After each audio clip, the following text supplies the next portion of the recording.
Prince Mamun উনি আসলে আতঙ্কে আছেন এবং বিভিন্ন গণমাধ্যমে দেখতে পাচ্ছি তার ইন্টারভিউ। তিনি আসলে লায়লার কাছ থেকে বাঁচতে চাচ্ছেন এরকম বিষয়গুলো। তো আপনার কি তার জন্য কোনো বার্তা আছে কিনা বা তার জন্য মায়া হয় কিনা?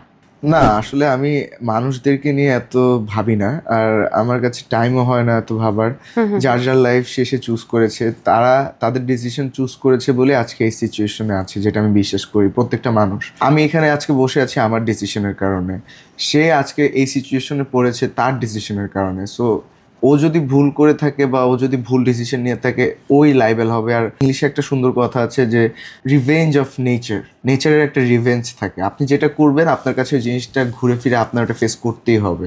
আপনি সেখান থেকে এসকেপ করতে পারবেন না, আপনি সেখান থেকে দূরে যেতে পারবেন না। সো তারা তাদের ফল্ট করেছে বলেই আজকে এই সিচুয়েশনে পড়েছে, যেটা আমি মামুনের বিশ্বাস জন্য করি। কোনো বার্তা দিতে চান আপনি?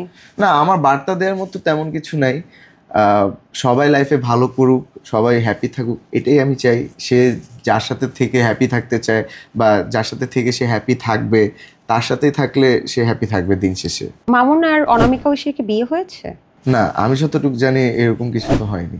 লায়লার জন্য কোনো বার্তা আছে কিনা আপনার পক্ষ থেকে? না, আমার পক্ষ থেকে কোনো বার্তা নেই। আমি তাদের সাথে পার্সোনালিও কানেক্টেড না, তাদের সাথে সোশ্যালিও কানেক্টেড না। সো আমি তাদেরকে কি বলবো? তারা তাদের লাইফে যেটা করতেছে তারা অবশ্যই বুঝে শুনে করছে, অবভিয়াসলি।